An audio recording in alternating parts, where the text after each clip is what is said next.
Stop video here. Welcome back to another video. I'm gonna look at some more crystallines. Let's go. We traveled for a few days. It seems to get colder and colder the more we travel, but we somehow manage.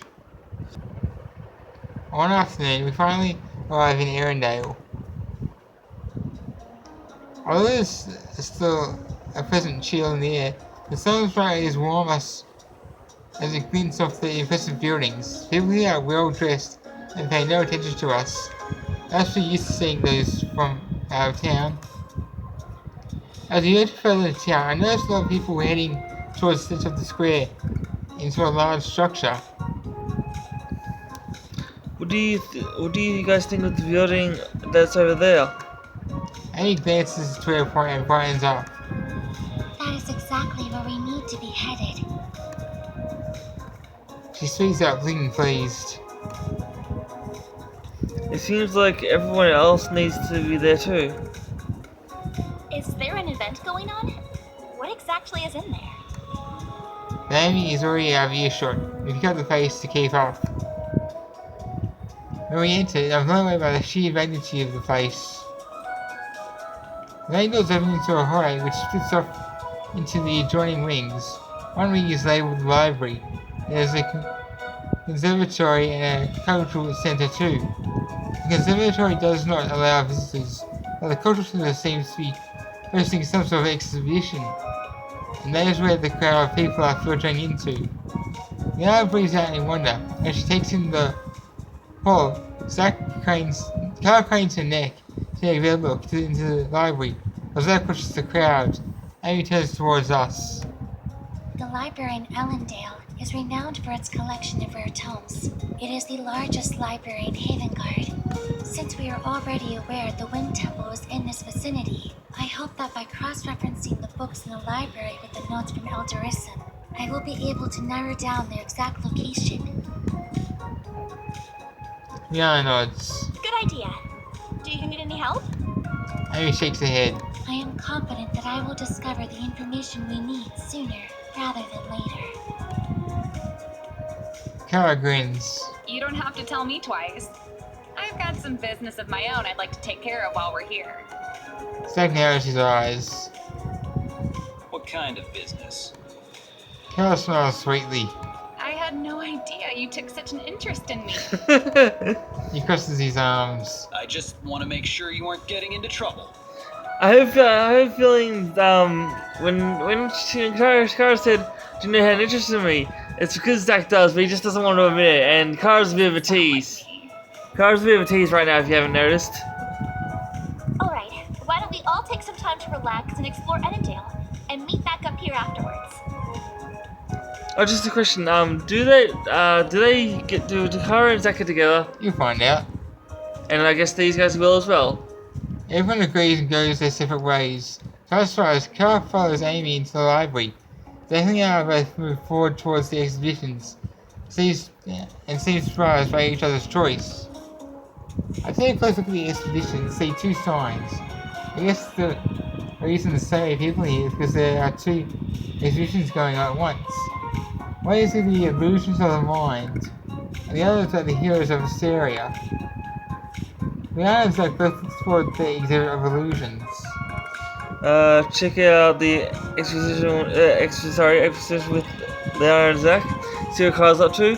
View the exhibit on the heroes of Hysteria, or I'm good for now. I'm not going to this one, but I would check out the one with Leon and Zack, but just because I don't like Zack, I'm going to see what Kara's doing. So that one.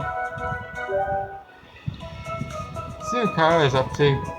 Guess she's going to take care of some business in the library. I wonder what she's up to. I enter the library and find her among the shelves. Hey Kara. She smiles. Hey there.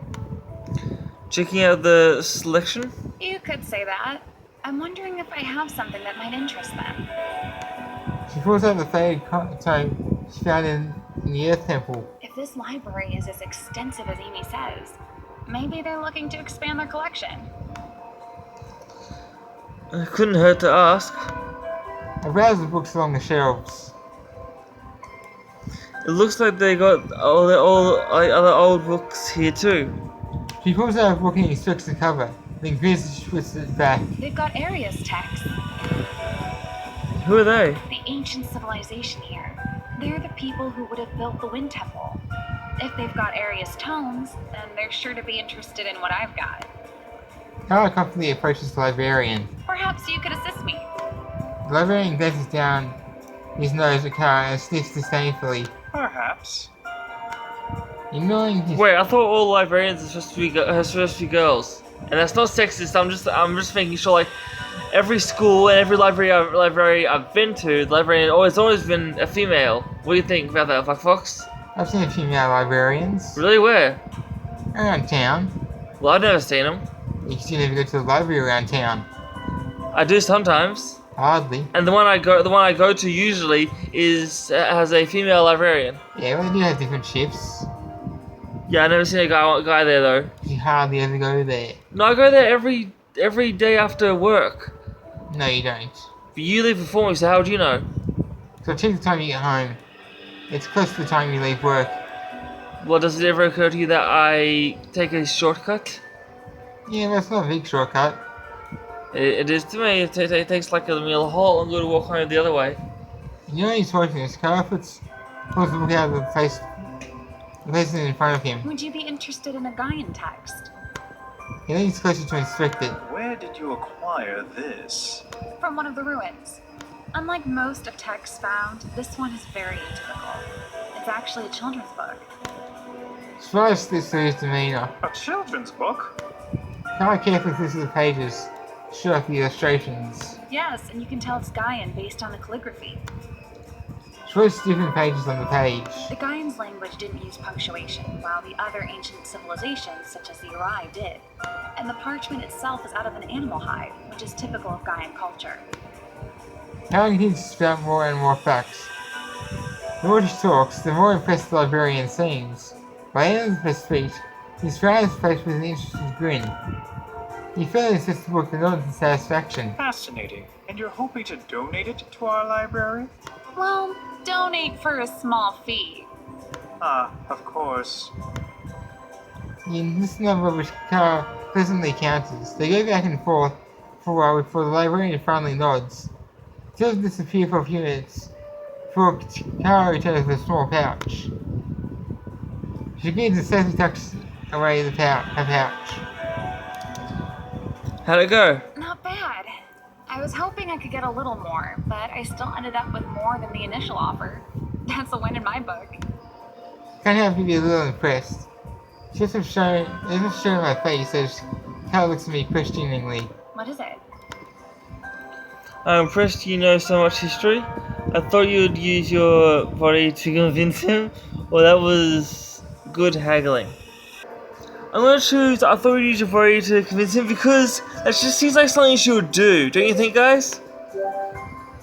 That was the first time I saw you use your words to convince someone of a deal instead of other means. Kara laughs. You have to know your audience. Obviously, my other means wouldn't have worked based on that initial look he gave me. Yeah, You, on the other hand, can be very easily distracted. that's a good point. Kara glances slowly and my eyes are glued to the jiggle of her chest. Huh? What? Kara laughs again. Why don't we go check out the shops? I think I'm the one that's interested in her other means.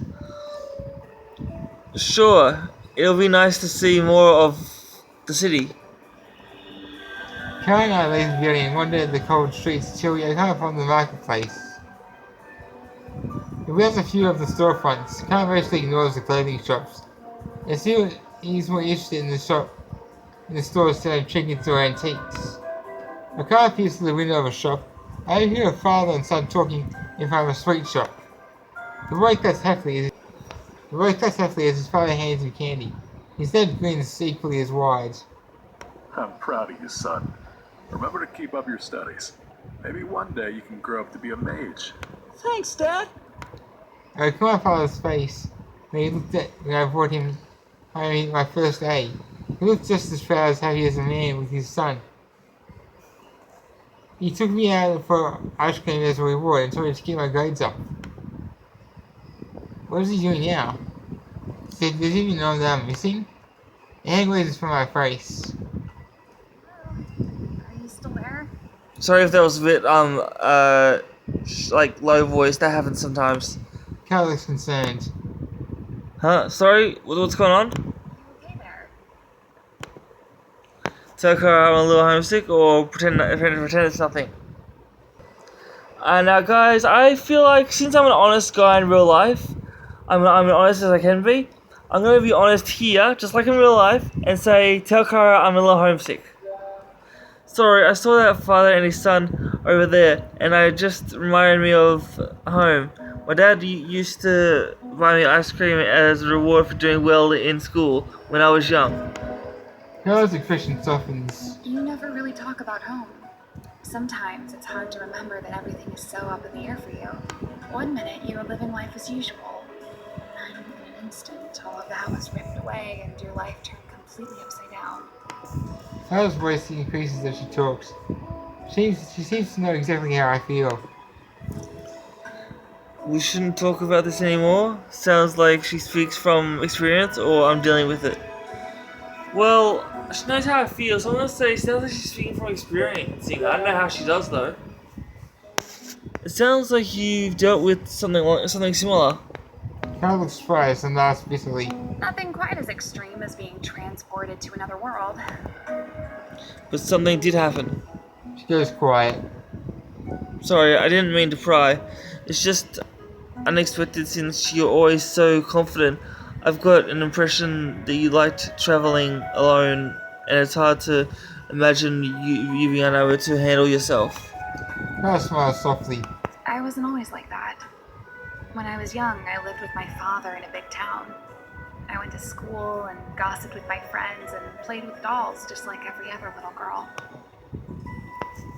I can't imagine you playing with dolls. She laughs. I love them. It's a bit embarrassing how many I had. My friends always liked to come to my house because I had all the popular dolls back in the day. Oh, okay. You realize I can't keep this information to myself, right? Little girls like dolls. I'm not ashamed. She's starting to sound like herself again. Anyway, sometimes things happen out of your control, and all you can do is roll with the punches. I'm sorry that you've been feeling alone, and that it's taken me so long to notice. I'm not lonely, thanks to everyone. I managed, or thanks for listening. I'm not lonely, thanks to everyone. I don't feel so alone after talking to you. Cal agrees mischievously. You should save lines like that for Leanna. That's not what I meant, or we aren't exclusive, or is that how Liana feels? That's not what I meant. Well, what? No, I don't mean it like that. Cal laughs. I know, but your reaction was worth it. She glances down the road. She's a little mean. Let's keep going. I nod. But then again, she is a tease. Well, I guess that's for another video. Leave a comment below if you want to see more of this. Please subscribe somewhere around me. Wherever it is, just leave a thumbs up. I love you all so much. Thank you for watching, and I'll see you in the next video, which will probably be Ace Academy. But until then, peace. Now I can check.